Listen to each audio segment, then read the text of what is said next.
Hello PCS friends, welcome to video.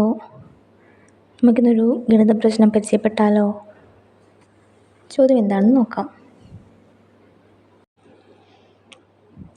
4x is equal to 4/2x ആയാൽ എക്സിൻ്റെ വില എന്ത്?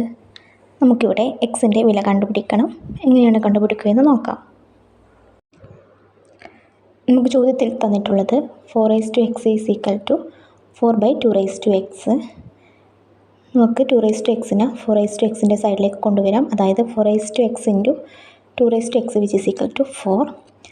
നമുക്ക് 4നെ 2/2 എന്ന് എഴുതാം. അത് നമുക്ക് മാറ്റി എഴുതാം. അതായത്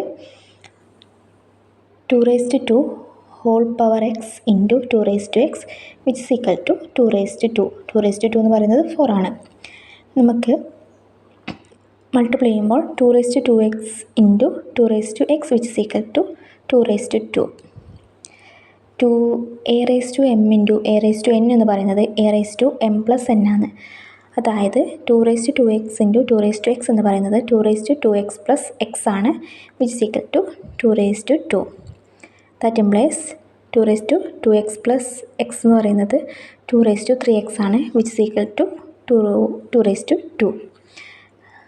അതായത് 2/3x ഈക്വൽ ടു 2/2 നമുക്ക് ലഭിച്ചു. അതിൽ നിന്ന് നമുക്ക് 3x എന്ന് പറയുന്നത് 2 ആണെന്ന് ലഭിക്കും. That implies x is equal to 2/3. അതായത് എക്സിൻ്റെ വാല്യൂ 2/3 ആണ്. Thank U.